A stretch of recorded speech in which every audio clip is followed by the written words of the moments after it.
Coming up next on Insights on PBS Hawaii, how can inter-island travel become more affordable?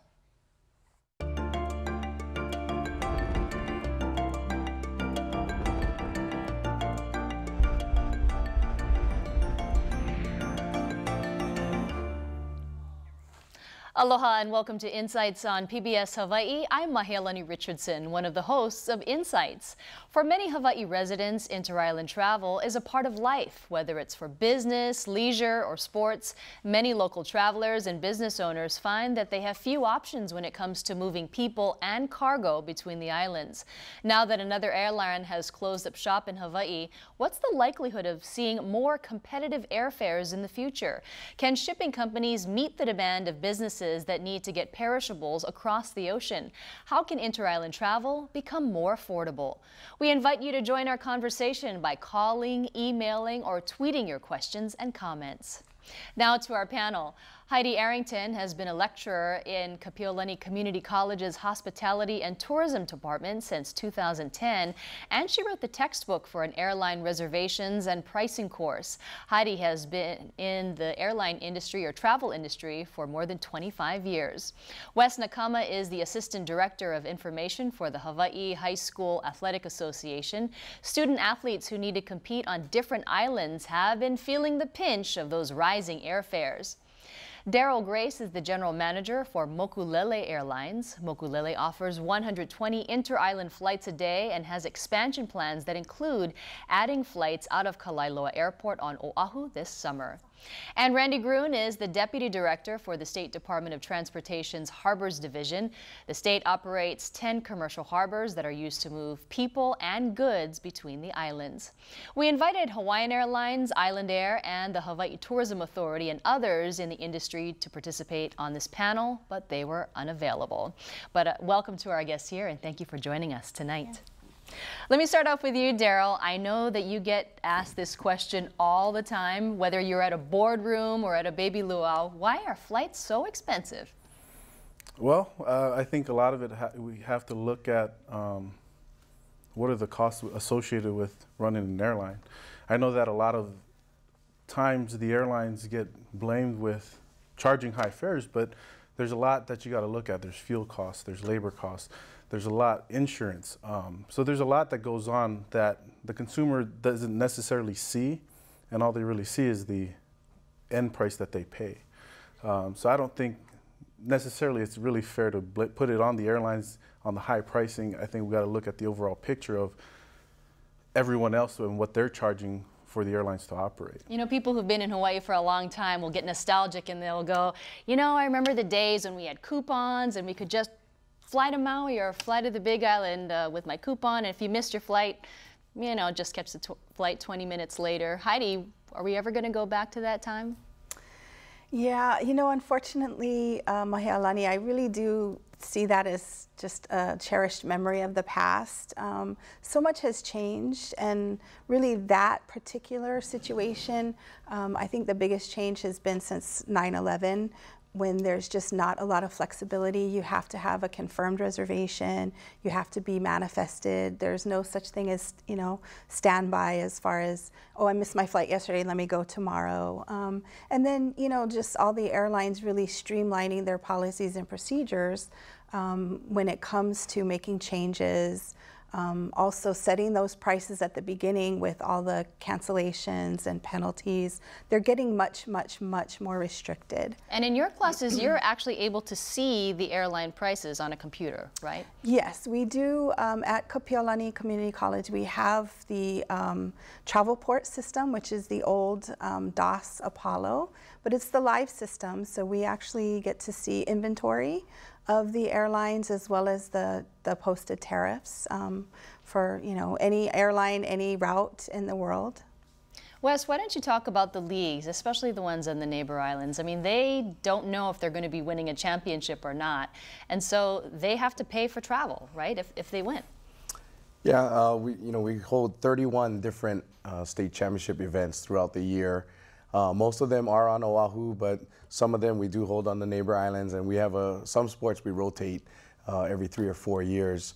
So definitely there is travel, a lot of travel going on back and forth in the winter. fall, winter, and spring. And every summer, we have 97 member schools statewide. And every summer, the athletic directors and administrators from every school gather. And it's always a hot topic as far as transportation and travel. And it's a constant challenge that we face. Are the students paying themselves, or does the school pay? Yeah, well, the school tries to fundraise. They are allocated money from the state. The public schools are, as far as covering regular season travel, just so they can complete their league seasons. However, usually state tournament travel is basically all fundraising, at least for the public schools. And again, that's a challenge, especially not all the communities have the same resources. So in some communities, they're really tiny. Their economic situation is not the greatest. So it is a constant challenge, especially for those schools. Randy, what's the state's role in the harbors? Well, in DOT, Department of Transportation, there are 10 commercial harbors, not to be confused with the small boat harbors that come under DLNR, Land and Natural Resources.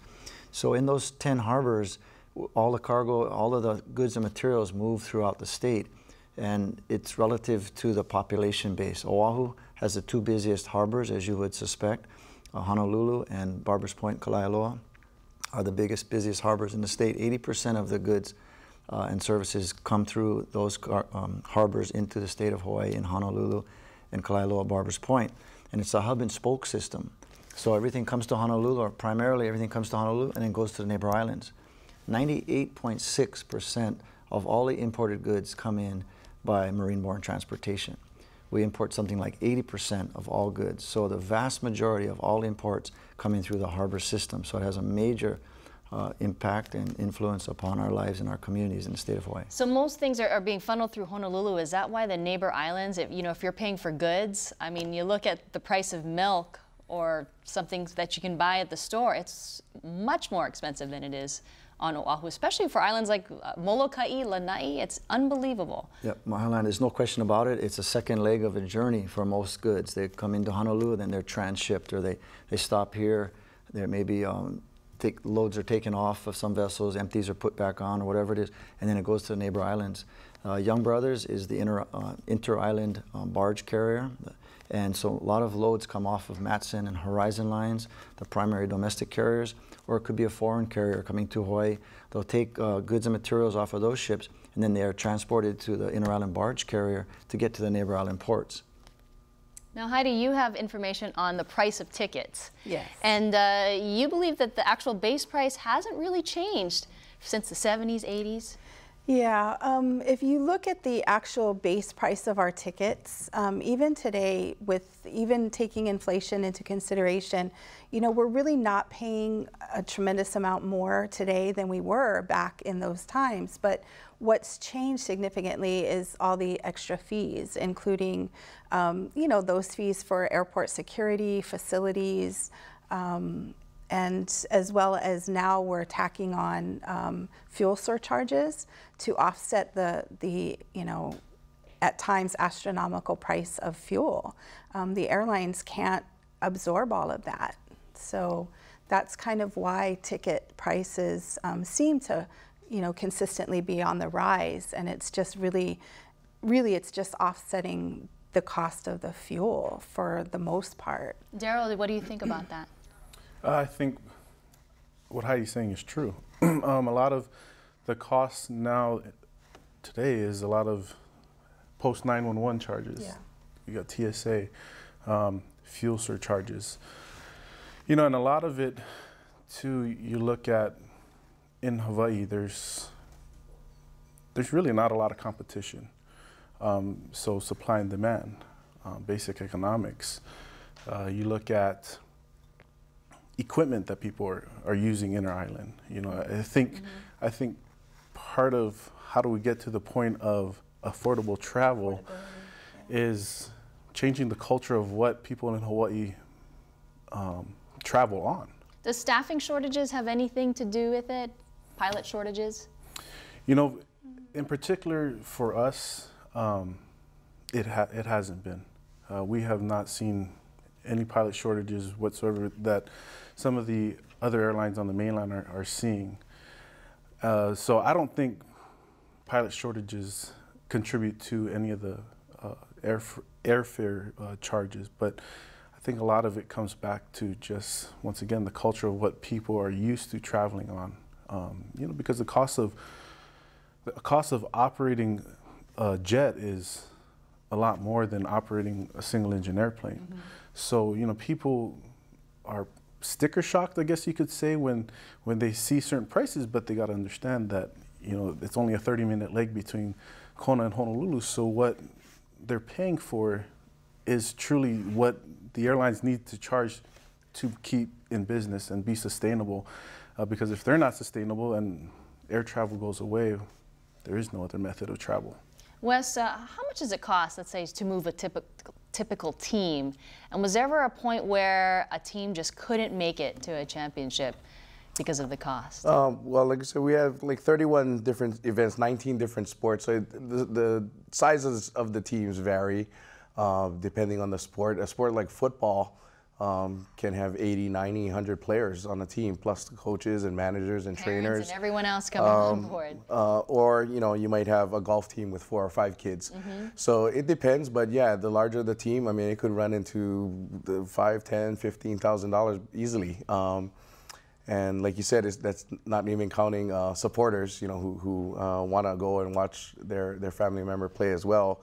But you know, what we have seen over the years, no matter what the challenge is, people in Hawaii are so passionate about high school sports. We're fortunate, and somehow they find a way. And as far as your question about a team ever, you know, being in danger of not being able to afford it, we did run into it, I believe, a few years ago with, I think it was Pahoa High School, which I mentioned earlier about some communities are very small, and they're not always used to qualifying for a state tournament. I think it was Pahoa's volleyball team, and you know, there was a question where we're going to get the money to come to Oahu. But like I said, fortunately, because people are so passionate about high school sports in Hawaii, that community just rallied together, and other people even rallied to help them, and they found a way. Randy, Willie from Honolulu wants to know, what about bringing back the inter-island ferry, the Superferry? Is it ever going to come back? I didn't think anybody was going to ask that question. I figured somebody would. You know, I enjoyed the Superferry myself personally. I think the answer to that is never say never. But at this point in time, I have not seen, I mean, I've been called a couple times in my position over the last few years of people interested in the ferry business, but I haven't seen anything really, you know, tangible, and I don't believe there's anything on the horizon right now, at least not that I'm aware of. But I think that, you know, it has a place in the transportation system in Hawaii. I don't think you'll see the state getting into that business. It has to be a private entity that can figure out how to make that make sense. I can tell you that the last time around, it was very costly for the owners and operators. They were losing a lot of money near the end of their tenure in their service, and it cost the state a lot of money as well. The state made a good investment in that, and we're still essentially paying for that. In your view, what was the demise? What caused the demise of the Superferry? Well, I don't think it was one thing, Mahealani. I think it was a combination of things. They had legal challenges. They were challenged by environmentalists and legal issues, but their fuel costs went way up. I remember when it first came out as a concept, and the time they were actually operating, the fuel had gone up like 3 times. So I think that really was the end. I mean, that was really difficult for them to overcome. They also didn't achieve the ridership that they thought they would. I told it was very seasonal. I learned that it was very seasonal. You know, during the winter months, we have pretty good sea states in the channels between the islands. It can be very uncomfortable when you have 20-foot, you know, swells on the North Shore. So they didn't get the ridership in certain times of the year that they expected. So I think it was a volume business and a cost thing, as well as they never got the second vessel going because it just didn't make sense for them to get there. So a lot of things came to a head, and they basically, once the court said that they had to do the environmental impact statement or complete that process, that was pretty much the death knell for the Superferry. What's the state doing with the passenger terminal now? The passenger terminal is being used intermittently for training and some events. It was used for APEC, very successfully for APEC when they came here. It was an interagency cooperative sort of base when APEC occurred here, and it was very well received. The feds and the state and county want to use that again if they ever have an opportunity. We always get approached for people to use it, but that was built with federal money, so there are restrictions to how we can use it. And often people call for events, but because federal money built that terminal, it has to go towards certain uses, and ferry business is primary for its purpose. Daryl, was the airline industry concerned about the Superferry taking away passengers from the flights? anytime you got additional competition coming in, there's always a worry about what that competition is going to do. Yeah, you just don't know. It's always the unknown that you're afraid of. But comment on what Randy was saying, you know, they didn't have the ridership they needed to sustain that, and that just kind of goes back to getting people, the culture of Hawaii and traveling, to look at other methods of traveling. You know, like for us here with Mokulele, you know, we use a single engine airplane. People aren't used to that. It's a 9-passenger plane. It's a little smaller, but that's why we're able to offer the fares that we offer, is because of the equipment that we fly. You know, Go Airlines has just come to an end. How does that affect an airline like Mokulele? It affects it in a positive way, because it allows us to grow. It gives us more opportunities to service other markets that otherwise we probably couldn't service. But you also had there were people who were confused. Yeah. Between Mokulele and Go. Yeah, and you know, and it's kind of an unfortunate thing, but for the last 2.5 years we've been under new ownership, and we've tried every possible way to get the word out that we're no longer the same company. We're two separate companies. We've got our own.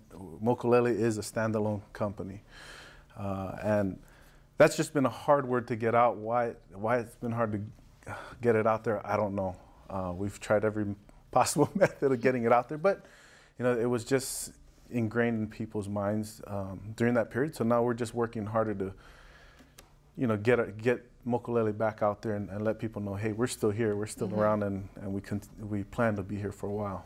Randy, Brandon from Kailua wants to know, will the harbor improvements plan open the door for passenger travel by water?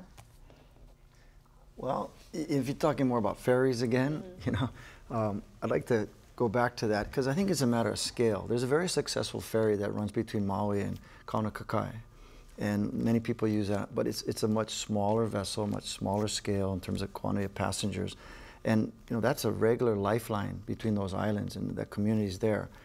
I think it's successful. But the Superferry, as we knew it, was a very large, big capital investment, very costly operation. So the improvements that we're making improve passenger experiences in the harbors, because some of the things we're doing in some neighbor island ports is the improvements we make are separating passenger ships from cargo operations. Like case in point, the port of Hilo. This administration is making a significant investment in the port of Hilo. More than $60–70 million is going into a new neighbor island terminal, Pier 4, and it's underway right now, under construction. And that will separate the cargo operations, inter-island cargo, from the passenger ships. Very dangerous and not a very attractive thing to come into when you enter a port. So yes, the answer is yes to Brandon. The improvements we're making, as one example, it will improve the passenger experience. We've got an interesting question from Margot, and she brings up the issue of Vegas. You know, everyone likes to talk about Vegas, right? She's from the Big Island, and she says, I understand there are fuel costs as well as associated costs with TSA and etc. But how come it's often cheaper to fly to Vegas than it is to Kona or Oahu? Oh, that's a really great question. I think that really has to do, again, with what we were talking about as far as supply and demand. There's just, you know, the bigger aircraft with more seats and more people wanting to go to Vegas, and those specials are offered. And they're usually bundled with packages. And, you know, it's a completely different operation. But you're right. I mean, I talk to my students and I say, you know, it's interesting that you can fly round trip from San Francisco to Boston for you know, about the same price as what we pay for a 20-minute flight between the islands. And you know, it's definitely a challenge, and I think it's, you know, it's looking at alternatives you know, to be able to make it affordable again for everybody. Wes, you deal with a lot of families. Do you see the airline fees sort of changing our culture? I mean, we're willing to go to Vegas in a drop of a dime, but you know, the baby party on another island or the golf tournament somewhere else, might think twice. I tell you what, like I said earlier, it is amazing how passionate our fans are and our families are. At HHSA, we've been trying this pilot program this year, going to regional formats for girls basketball and boys volleyball. And this is the first time we're ever trying it. So talk about last minute trips. Marino had to play on a Thursday night, or Friday night, I'm sorry, at Moanalua. They won the game, and that earned them a trip to Lahaina the very next day. And we were wondering, you know, how the team, you know, I guess had made plans in advance, contingency plans, but their fans came out in force. I mean, there was probably close to 70, 80, maybe 100 Marino fans at the Lahaina Civic, who somehow on last minute notice booked their flights and got there. And even we talk about some of the smaller schools, Kohala, in our Division II basketball tournament, you know, we were playing the consolation game at 9 or 11 a.m. and they had at least 50, 60 fans from Kohala, you know, small community on the Big Island. So I'm just constantly amazed at how supportive our families and our communities are for our high school kids. What about the leagues on the Big Island of Hawaii? Because you not only have to travel by air if you're going to go to a neighbor island, but there's also the driving distance, and so the leagues are now separate, right, on the Big Island? Yeah, actually, I mean, no matter what the form of transportation, it's expensive, and actually the biggest expense for most of these schools is bus, and you know, Daryl is a Big Island product, so he knows in playing sports at Konawaena just to play a game at Hilo, you know, it can cost almost $400 for the bus transportation, which is, you know, almost like flying or taking a boat. And, you know, they do this 2-3 times a week sometimes. So there have been, you know, when we've had severe budget cuts, there's been times when the leagues have actually had to make adjustments, even on Oahu. The Oahu Interscholastic Association had to make adjustments to their baseball, softball, and volleyball schedules in order to cut down on those bus travels. Because even going from Kahuku to town, you know, you're talking a couple $100 at least. And same thing with Waianae and some of the more remote areas because they charge by the distance. Daryl, let's go back to the prices for your airline fees. How do you keep your tickets a little bit lower than some of the other carriers? Well, it's back to equipment. We fly single-engine aircraft that, for the shorter legs, are a lot more efficient than, you know, flying a bigger aircraft, a jet or twin. Just startup twin of a jet is. So it's kind of back to that the Las Vegas, the question of why is it cheaper to go to Las Vegas? Well, jets operate a lot more efficiently at altitude. So when you got a lot of up and down and lower altitudes, jets are going to consume a lot more fuel, so your prices are going to be a lot higher. So that's how it's been able to work for us, is because of the equipment that we've chosen, which is a single-engine Caravan, carries 9 passengers, and so that's kind of been what's worked for us. Wes, so I'm going to go back to sports travel because Michael from Kahului says if a sports team needs to travel, they should be able to charter a plane. Are there special deals that you can work out with the airline industry when you have large groups of people who are traveling? I guess that's possible. Every airline, I think, has group desks where for large groups. They usually do offer anything over 9, so 10 or more is typically, you know, 5 to 10% lower. But in your situation with the last minute travel, it's really difficult. You know, it's difficult sometimes just to find that many seat. The capacity sometimes is not there as well. Heidi, is there a particular day that you can just book your flight and it might be a little bit cheaper than on another day? Because you hear that from airline industry experts all the time. You do. And actually, I was just reading the other day, story came out that down to a scientific factor that it's exactly 54 days in advance of the day that you want to travel is supposed to be the cheapest day to actually book and buy your flight. So that's, yeah, write that down. Is that true, Daryl? Man, I'm going to start writing it down for my own self. Is it true? No, but typically it is less expensive typically to travel on a Tuesday or Wednesday. That is true. The fares. Do you agree, Daryl? Tuesday or Tuesday and Wednesday? Wednesday, I would agree, because most of your travelers are going to travel Friday, Sunday, or Monday. Demand. It's a law of economics. So if you look at a tariff, you know, and you can decode a fare basis code, and it'll show you that, oh yes, this is an X day or an E day and so forth. And so typically Tuesday, Wednesday, sometimes Thursday travel is less expensive. Of course, buying in advance, staying over Saturday nights. I mean, all of those lower fares definitely have more restrictions. The more restrictions you have, typically the lower the fare. So, you know, some of them, yeah, you have to book, especially international, you know, 6 months sometimes in advance and so forth. All right, well, we're going to keep notes on those. But Randy, you know, in terms of just lowering the cost, what can the state do? Well, the state is putting a lot of emphasis and resources into improving the facilities. And there's been a lot of discussion about supply and demand, and there was mentions of efficiency. I mentioned scaling earlier. You know, it's a volume business to a large degree, transportation, right? The bigger the plane, there's economies of scale. Well, the neighbor island, we're talking about neighbor island costs of shipping, are impacted by the lack of volume. It costs the same amount to sail a barge to the neighbor island, whether you have 20 containers on it or 200. Right. You know, so the barge sailing is the same. It doesn't take that much longer to unload it. It's a lot of capital and cost in the tugboat taking the barge over there. So when you have low volumes, it costs more.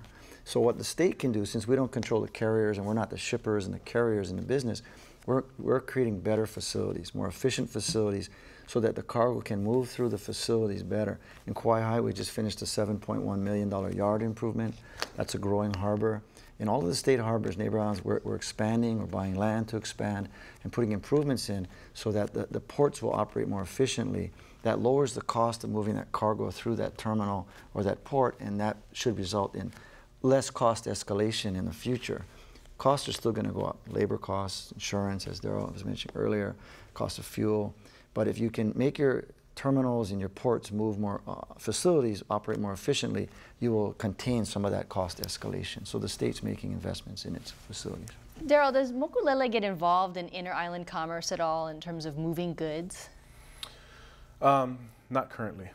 Is there any plans to do that? We're looking into it. We're looking into how we can do that.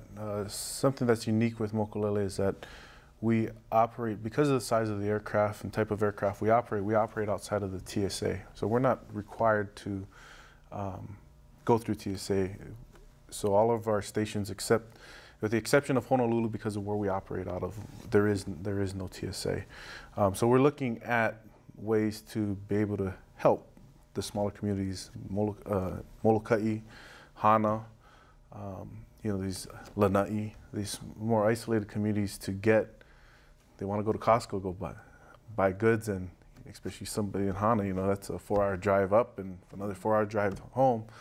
How can we help them move that Costco goods from our terminal into Hana for them? So we're exploring those type of options.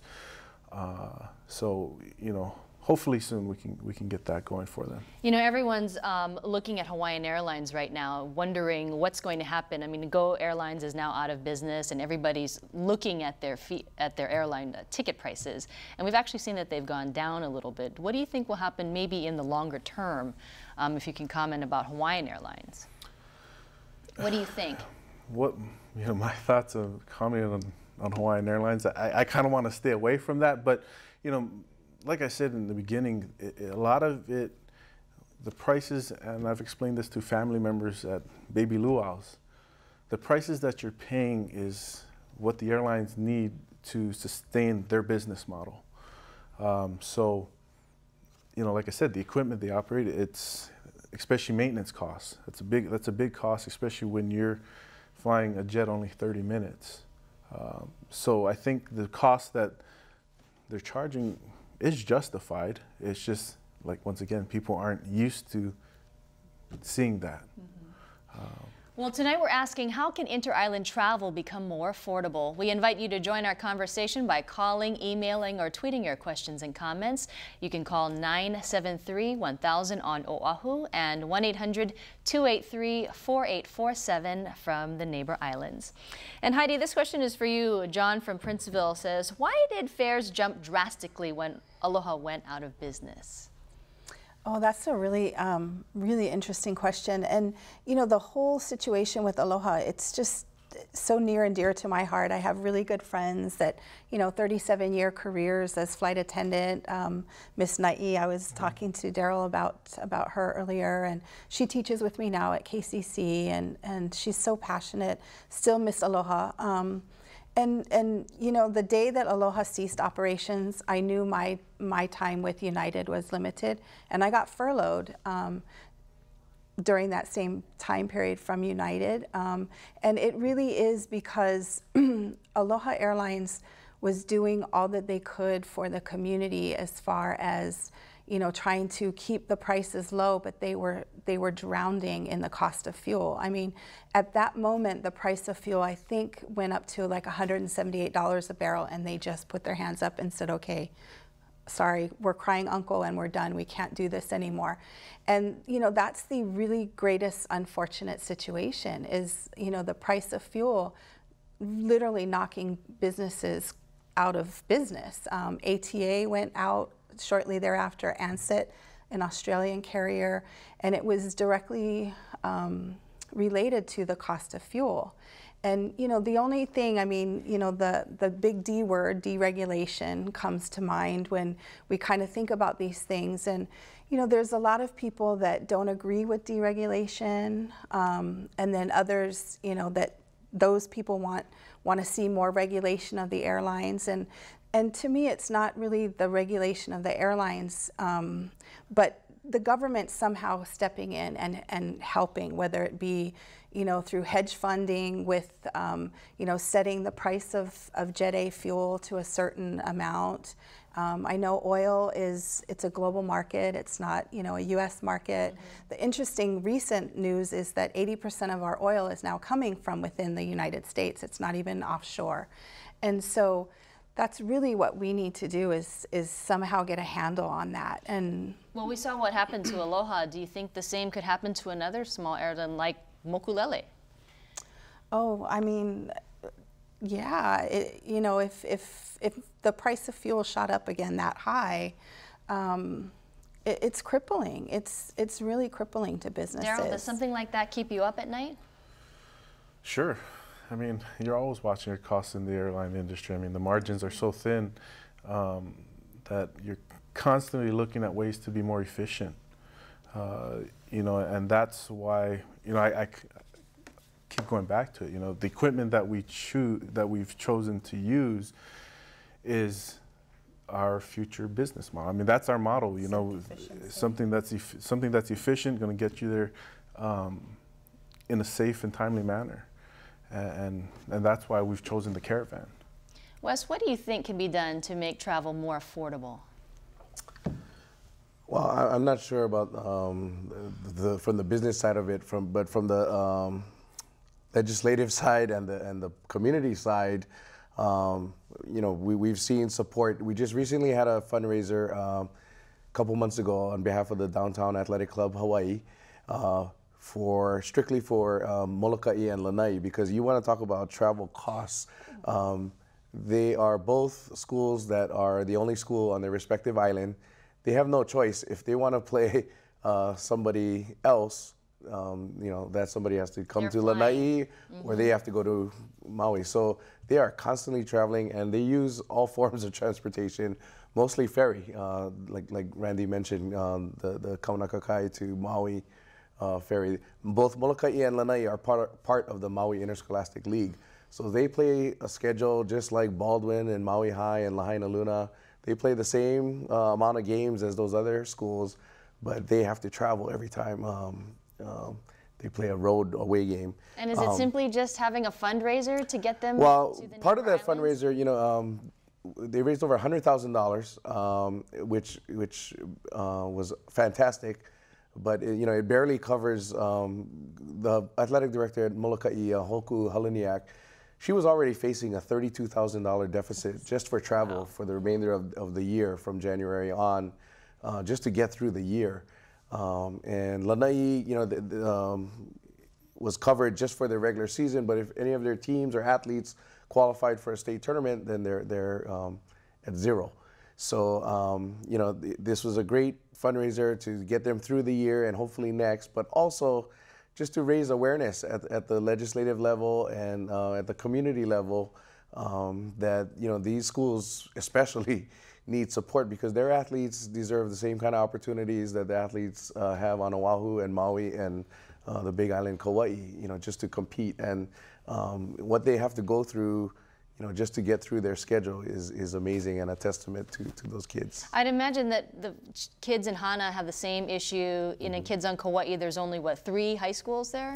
There's 3 they can only play against each other so much. There's a 4th school, Island School, that has a bunch of sports, but yeah, same thing. I mean, you know, the regular season for football, there is only those 3 big schools, and they play each other 3 times or 4 times, and that's the way in basketball and baseball. So if they want outside competition, you know, either in the preseason or, you know, a lot of times their champion advances to the state tournament, they're traveling. So again, they're trying to fundraise with a small population base. And it just goes to show what a unique situation we have here.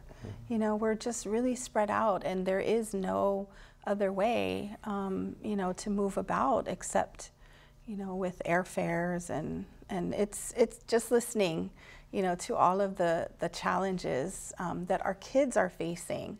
That, you know, it's not even something that they can control, but, you know, we really have to find some way to make this more affordable. And that's what Fred in Kahalu'u says. Since oil is the only transportation fuel for shipping, how will we get between the islands in the future? Where do you, let's say 10, 20 years from now, where do you see things going?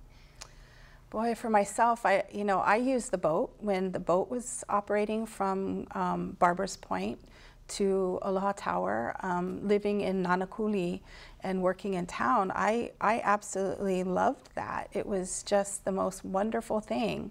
It's just unfortunate that that didn't work out. And, you know, of course, there's the rail coming up that, you know, it's well in the works. It's just unfortunate that, you know, if we're going to have the rail, it should have been 30 years ago. You know, I mean, it's going to be years before that's up and running, and I'm not even sure what the cost is going to be, if that's even going to be something that's affordable for those of us that do that commute from the west side all the way into town. But for the future, as far as, you know, travel between the islands, you know, we just have to somehow, you know, get some more businesses to come in. You know, I mean, Mokulele is looking at expanding, adding routes, adding more flights daily. You know, we need to see more of that in order to have that healthy competition. You know, right now, Hawaiian Airlines is kind of the airlines. I mean, we do have Island Air, we have Mokulele, but you know, having, I think, more diverse options, you know, and even the ferry, I think that would be a really good thing for us. And I know that there was a lot of, you know, contention, and that culturally there was some issues with the ferry coming in, and the footprint that it may or may not be leaving. You know, so of course the environmental impact is important, but you know, the bottom line is our lifestyle here is unique and so unlike most places on the planet. You know, we live in the most isolated place on Earth. And we're not in one isolated place, we're spread out, you know, and our families are spread across too, and we can't lose that. So. And I know, you know, we've heard on this panel tonight that many of you have said that, you know, we have such limited options here. And so, Daryl, do you see another airline coming in to Hawaii? Do we have enough room for another airline? Well, history has shown that we haven't. You look at Aloha going out of business. You look at Go leaving the market. I mean, history has shown that there isn't enough room for another airline. And I hate to always take it back to it, but it's, once again, it's changing the culture of the traveling public in Hawaii. We talked about the Superferry, how they had this big ship, but not the ridership. And it's very expensive to operate a big aircraft and not fill up your seats. And so he's a pilot, so if he can do it, you know. You know, Dennis from Lihue wants to know about baggage fees, and you know, people always complain about them. But Daryl, is baggage fees, is that we just need to accept it? Are they here to stay? I think so. It hasn't gone away, and it's just another way to try to, it's really just another revenue source for the airlines to be able to keep it sustainable and be able to stay in business and charge the fares that you charge, because without baggage fees, I mean, and it forces people to, do I really need to take that? Do I really need four pairs of clothes if I'm only going one night? And those that are taking it, you know, or those that do not have the extra baggage, they shouldn't be penalized for it. But that's extra weight, that's extra, right? It's extra fuel you're burning because the aircraft's heavier. So I don't see baggage fees going away. You know, Wes, you talked about community support helping these teams, whether they be football or golf. Does anyone ever come in and just underwrite the cost of student travel? That would be nice. Yeah, I don't want to make like, you know, we haven't had any support, because we have, you know, we've had sponsorships, you know, travel agencies do a great job. You know, we direct them. If we can't pay for their travel, we can at least direct them to you know, representatives from the airlines or travel agencies, and they've done a great job.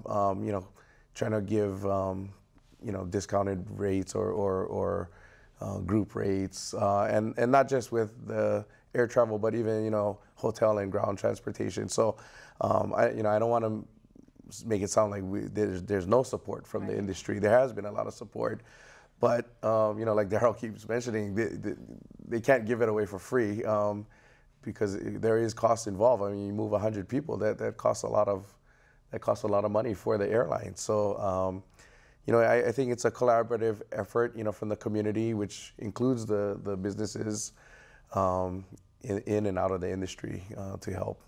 Randy, let's talk about Pier 35. If someone hasn't gone there for a long time, they're pretty surprised to see that you've got some restaurants there, there's some nightlife, you know, does that... Pier 38. Pier 38, that's right. Yeah, that area. Pier 38, rather. Does that kind of commerce contribute to the overall health of the harbors? Yes, those are harbors tenants. They're on long-term leases and they're paying rent to harbors.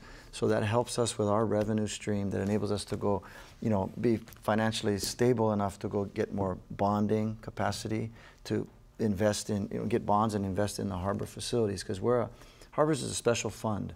We do not get money from the general fund, so we survive basically on the user fees, tariff rates. The cargo is essentially assessed a rate as it comes through the harbor, and we then build a model around making ourselves financially stable enough to go borrow through the bond market to finance improvements. And so when you have a facility like the fishing village, that's called a domestic fishing village at Pier 38, very successful restaurants, they're very popular, and I think there's more to come. That area there's going to be more buildings coming up in that area. It's been very successful. They're paying good rents to Harbors Division, so that helps us. Are there plans to create more fishing villages like Pier 38? No, there are not. And I'll tell you one reason why is we're limited with our cargo area. Yeah.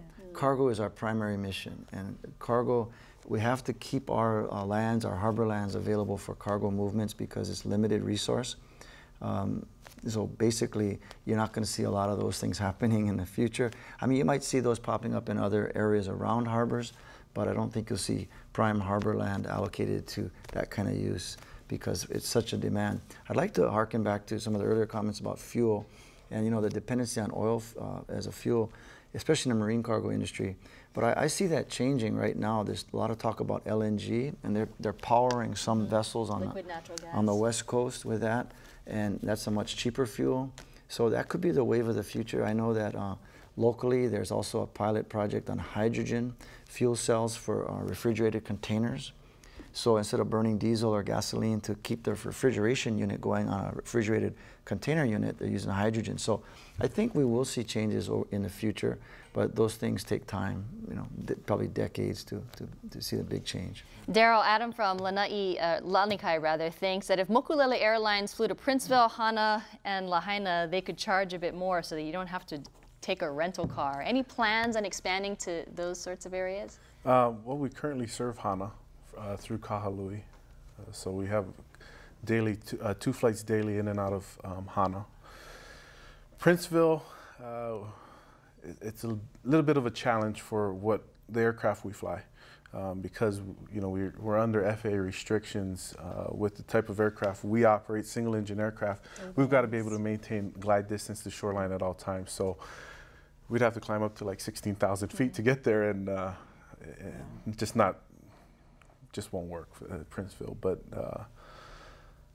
can't say we haven't looked at. Yeah, you know, in the future maybe there is possibilities we can get there. You know. Yeah. Will there ever be a need to target the really small airports? Sure, there's always a need there. A need and a revenue. Like Kalailoa. That's awesome. Kalailoa, that's my neck of the woods. I'm excited about that. What's happening over there? Talk about that. Well, we're actually working with the state right now. We've met with the neighborhood board, the transportation board, and the neighborhood board to get their support in starting operations out there. And the support's been overwhelming. Very happy to, and honored to be able to try to provide service back out there for the community.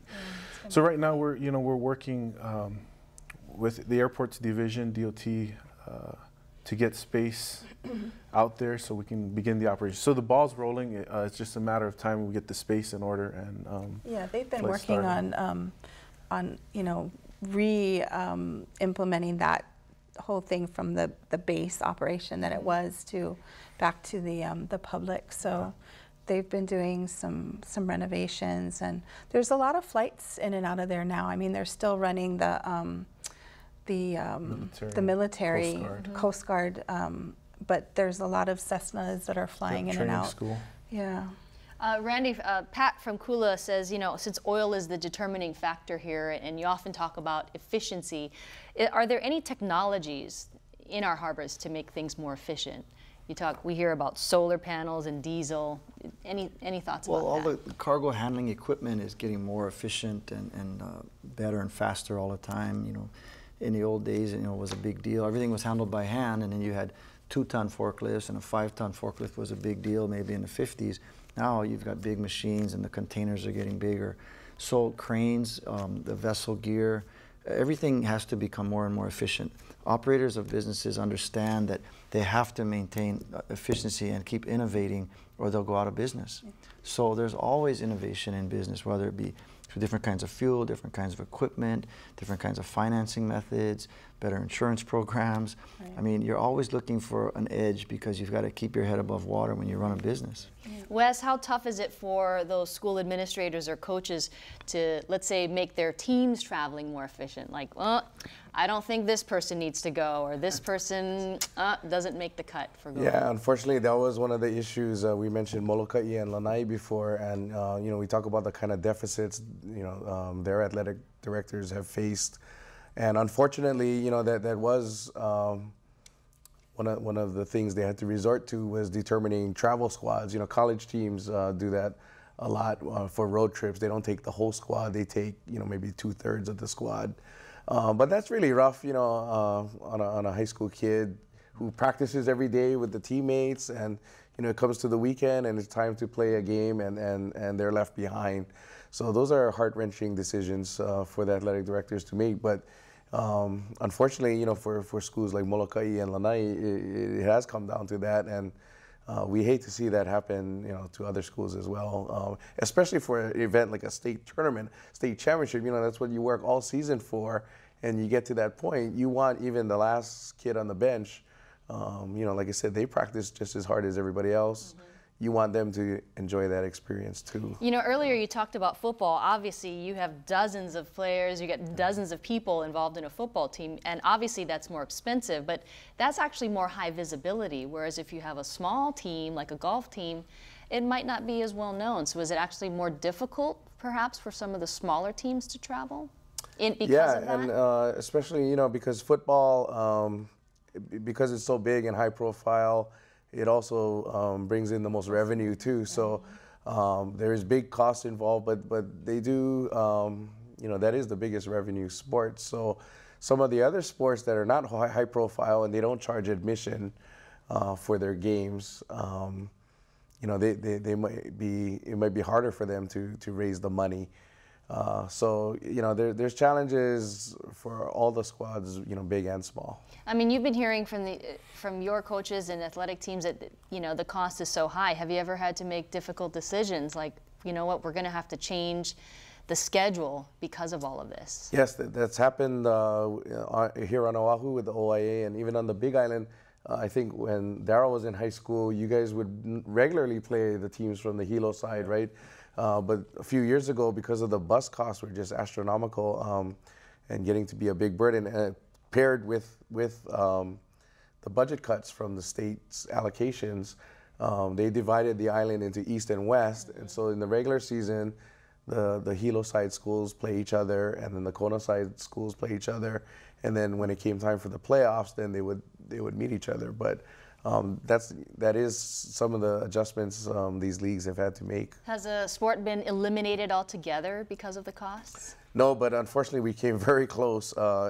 In 2009, you know, the state budget situation was so bad that they were considering eliminating all JV sports from all the public schools. And wow. You know, there was a hearing, public hearings for the Board of Education, and I think that's when we saw the community really come out and make their voice known that was unacceptable, because, you know, in a lot of ways JV sports are just as important, if not more so, than the varsity sports, because those are the kids who are 13, 14 years old, a lot of them at-risk kids, and, you know, they can choose one path or another, and sports is what keeps them in line. So the community really came out.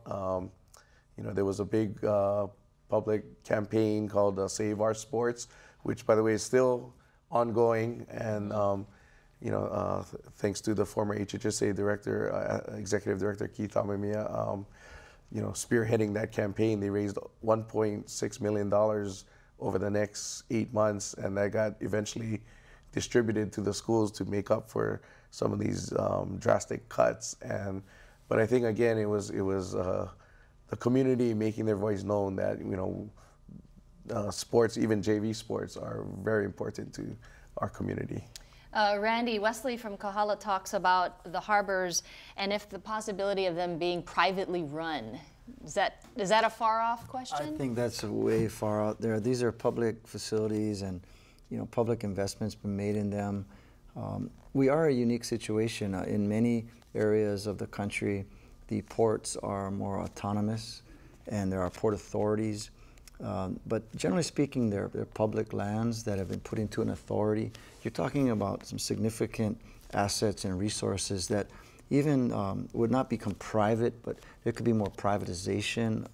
You know, private parties and private companies operate on our public facilities.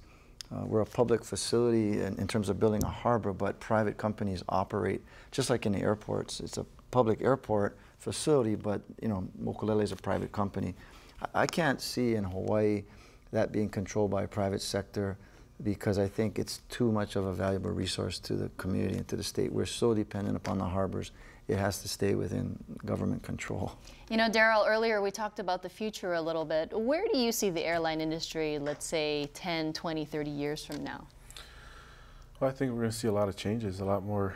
You're going to see the bigger airplanes, less fuel efficient airplanes start to be phased out, and more efficient aircraft being brought in. You know, because a lot of, like we've been discussing tonight, fuel costs, oil costs, you know, how do you stay ahead of that? Well, you got to stay with technology. You got to continue to grow with technology, and that's what you're seeing manufacturers do. They're finding ways to improve upon the aerodynamics of the airplane, the efficiencies of the engines, fuel burns, all of those things. So I think as we move forward, we're just going to see continued improvements in manufacturing from places like Boeing, Airbus, Cessna. And you've seen it from the pilot seat, these improvements. Absolutely, brought up technology, because technology is a huge thing in the marine transportation industry as well. You're seeing a lot more computers, systems being applied to the tracking of cargo, and essentially it's replacing manpower. And so you're putting technology / computer systems technology into place, where in the old days it was labor. Well, we're now into the future, and you know, there's certainly going to be a lot of changes, and I wanted to thank all of you for being here tonight. Thank you so much. Well, next time on Insights, the election season will begin in earnest in just a few weeks, but candidates have already started campaigning for the August primary election. Which races are close and what issues might help decide them? How will Hawaii voters choose who they want to represent them in Washington, D.C., at the state capitol, and across our neighbor islands? On the next Insights on PBS Hawaii, what are the races to watch in the upcoming election? That's next time on Insights on PBS Hawaii. I'm Mahealani Richardson. Ahui ho.